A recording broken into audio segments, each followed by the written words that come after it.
The universe is crazily big. So big that even trying to comprehend its size will likely fill you with an existential dread about just how tiny we are. While space is mostly filled by empty space, humanity has always been fascinated by the mystery of what is out there. Many science fiction video games allow you to explore amongst the stars. However, the massive open-world galaxy of Starfield, with thousands of procedural planets, perfectly captures how a futuristic spacefaring society could exist in an overwhelmingly large cosmos. So let's take a look at how Starfield manages to make outer space feel really big, but beware of some minor spoilers for the game from here on out.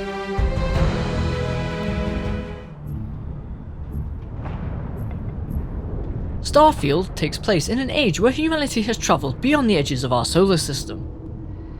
Faster-than-light travel is possible with the invention of grav drives, and human settlements now span around 50 light years out from planet Earth. You begin your astronaut journey in Starfield on a mineral mining outpost. Dusty, you're up. Grab a cutter and mine what you can. It's here where interacting with a strange artifact gives you a mysterious vision of the universe.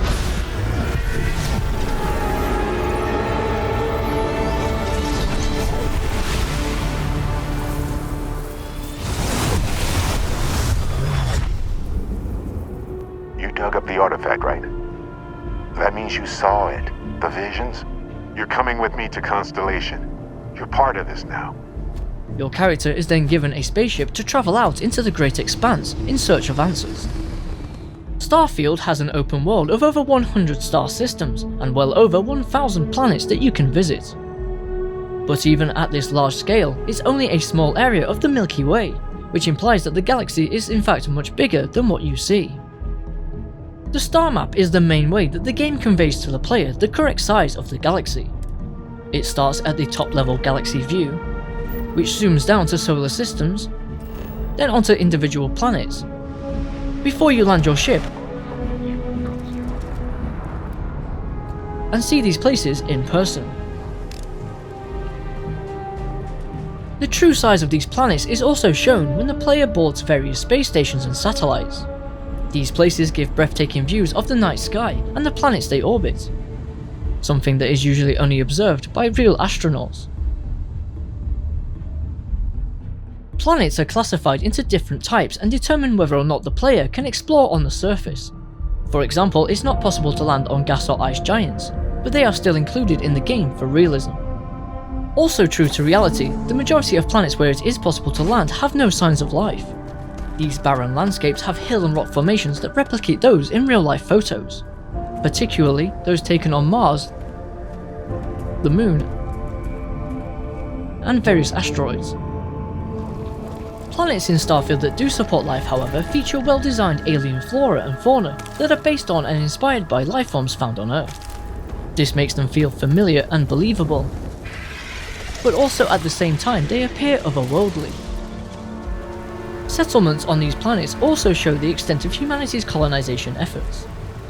These locations, many of which are abandoned, include agricultural operations, military listening posts, industrial manufacturing sites, and scientific research bases. These world-building design aspects together contribute to emulating the true scale of the universe in a video game. This in turn makes the settled systems in Starfield feel like an immersive living world, and is perfectly suited for the game's events to take place in.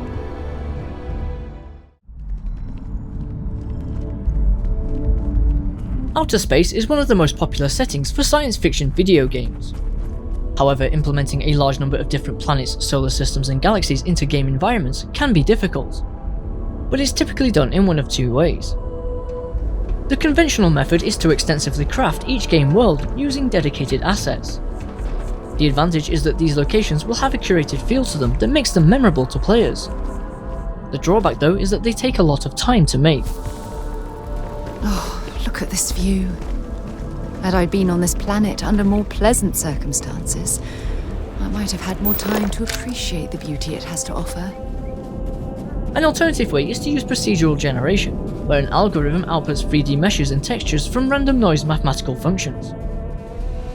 This is a powerful method that allows a game to dynamically create a near infinite number of unique environments. However, while procedurally generated worlds can have a variety of different landscapes and biomes, they often feel rather repetitive and empty. This is because it's difficult to implement unique gameplay activities and quests into worlds that are created this way.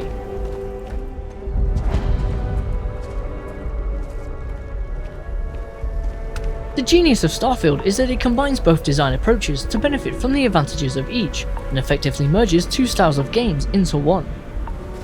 The result is that environments have different levels of detail depending on their role in the game. Starfield being a narrative-driven game means that it has many primary locations that are handcrafted, and don't rely entirely on procedural methods. It includes the major settlements and cities, as well as certain space stations and planetary bases. I can't imagine being cramped down here, choking on the fumes and the dust. No trees, no grass. These places are where most of the game's main story progression takes place. The idea is that if everything else were to be removed entirely from the game, it would still be an enjoyable standalone experience for the player. However, a necessity of an ambitious game set in space is to have numerous planets that make up a large galaxy. These exist in Starfield through procedural methods and provide extra optional activities to the player, such as repeatable quests and outpost building. But we should be able to get something useful out of these. Here, this is for you. You've earned it. Good luck out there. Starfield accomplishes a good balance between the two approaches because it understands their limitations. The result is an open world that feels overwhelmingly massive, but avoids becoming a boring technical game that is over-reliant on procedural generation.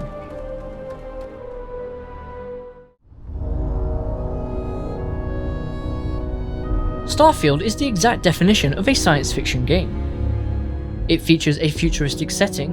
In 2150, humanity learned the Earth's magnetosphere would collapse sometime in the next half-century, eliminating all life on the planet. A different societal system. Oh, sorry, but no. UC citizenship is all earned based on service. They should have covered this in your civic lessons. Go figure. Advanced technologies. Hi. Please disregard. I attempted an informal greeting, but I am dissatisfied with the results. Space travel. Starship Frontier, this is United Colony Security.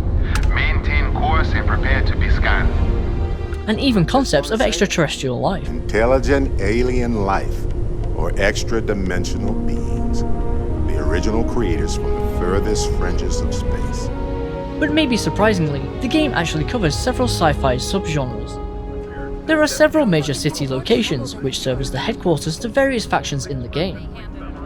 Each location has a distinct visual identity inspired by different takes on science fiction. New Atlantis is the largest settlement in the game, and was the first human colony settled in the Alpha Centauri system. It serves as the central hub for the Constellation storyline. We're explorers. Humanity has always hunted for knowledge in the unknown. We just take that a little more seriously than others. And is also the capital city and home to the United Colonies government. The United Colonies only succeed because of brave men and women like yourself. Keep up the good work, citizen. The design of New Atlantis is based on utopian science fiction. It's portrayed with elegant modern architecture, stylish art installations, and picturesque natural scenery.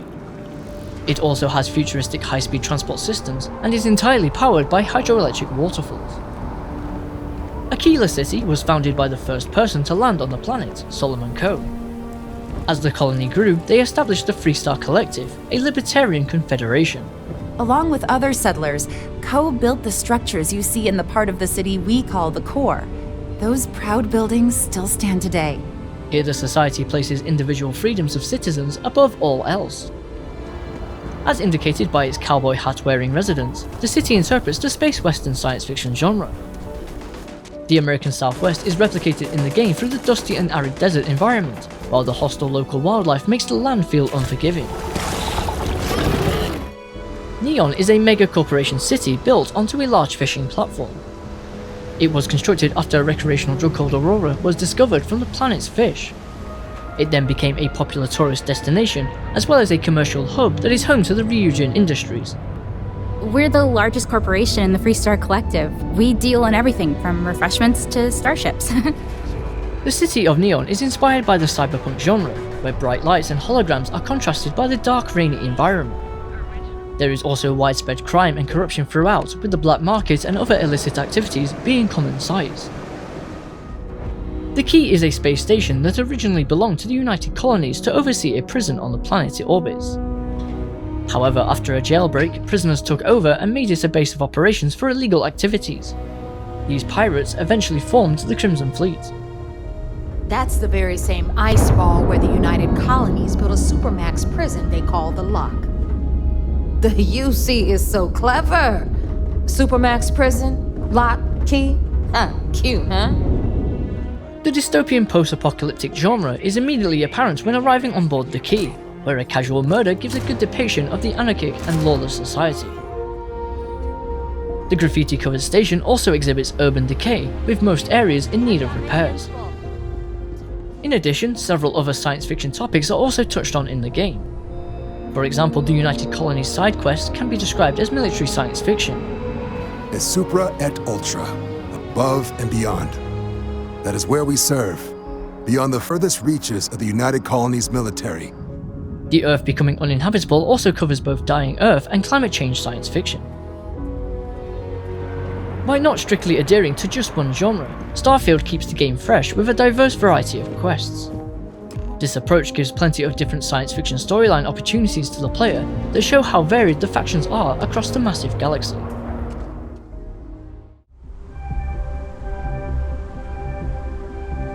Starfield is a role-playing game, which essentially means it's required to have extensive and versatile player customization options. But the game also makes a considerable effort to streamline and simplify this process. This makes it accessible and inclusive to all gamers. Early on in the game, you choose your character's design and build. At first glance, it's just a matter of choosing your Space Explorer's looks from presets. But for players more committed to the role-playing side of things, there are the classical adjustment sliders.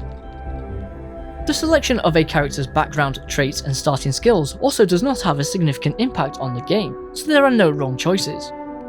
This is done to accommodate players who would rather spend more time in the action of the game rather than in menus. A similar approach is also taken with Starfield's ship customization. It's entirely possible to skip over most of the ship building features, where you can just upgrade the Frontier's weapons and shield parts, as well as change its colour scheme. There are also several ways to get new pre-built ships, from purchasing them to simply just taking them. However, it's also totally possible for players to spend an almost excessive amount of time building a ship entirely from the bottom up. But that's okay. I'm sure that even though you have virtually no experience with this, you'll do a great job. To get started with this, you'll need to access ship services. Then it's just a matter of dragging and dropping parts onto a frame. You can then optimize your ship for different situations such as combat, transport or speed, as long as it passes the flight check. Giving players a choice over how much they can involve themselves in the player customization improves their experience with the game. The detailed role-playing options offered also allow players to directly engage with the world through their characters.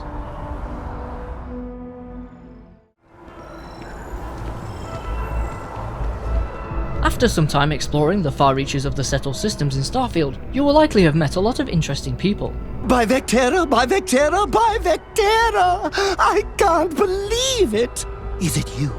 Is it really, really you? You may have even found romance along the way. I won't press, dear. Don't worry. Interesting. Something you want to discuss later, perhaps? But at times you also probably found yourself in rather challenging predicaments. If you can afford your very own ship, you must be super well off. You single?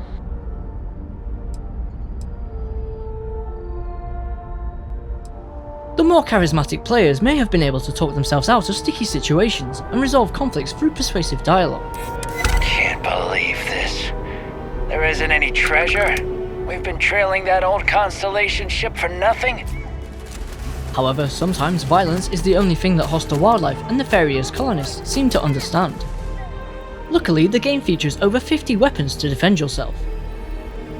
These range from traditional ballistic space guns, to melee blades and swords, to futuristic laser and particle-based weaponry. Each of these can also be outfitted with a variety of upgrades and mod attachments. Ground combat in Starfield lets you utilize the game's space setting. Notably, planets will have different gravity, which affects how far and high you can jump. This can even give you an advantage over enemies in combat. On low gravity planets, it's even possible to use a boost pack to kind of just float over long distances. Other environments may instead be zero gravity, such as some space stations and ships, which completely changes the gameplay and combat. A cool feature of the game's combat in microgravity is that it's scientifically accurate. Recoil from firing weapons pushes you back, showcasing Isaac Newton's third law. But this correctly doesn't apply to energy-based weapons, so using them is a strategic choice.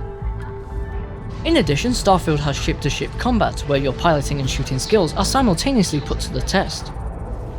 Here you will have to lead your targets and predict where they will be for your shots to hit, because of the large distances between ships and space.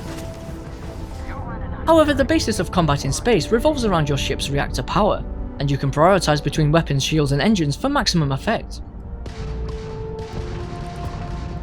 We are in orbit. It might be wise to test all controls and systems to ensure they are not on the verge of catastrophic failure. Alternatively, you can just divert all power to the grav drive and quickly get out of there.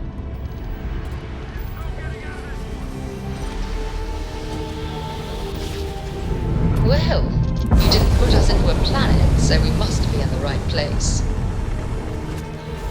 Through Starfield's gameplay, you are constantly made aware of the space setting, and it makes a considerable effort to get this as accurate as possible. This in turn makes for a highly realistic game that captures exactly what it would be like to explore outer space.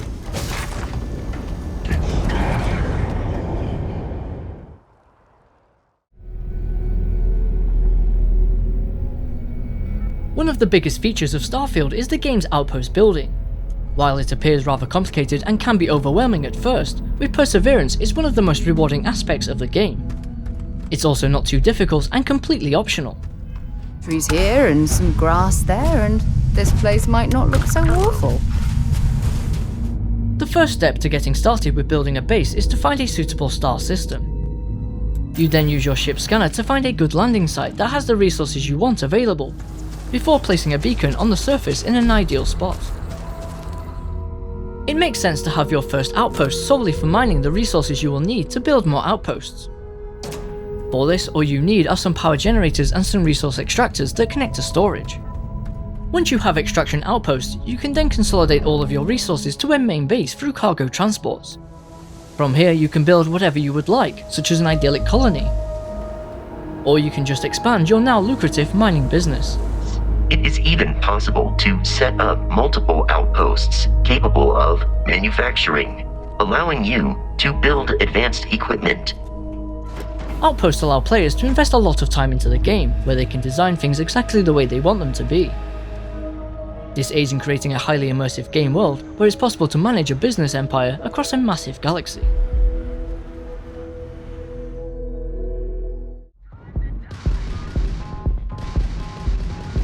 Starfield's success is in large part due to it having multiple layers.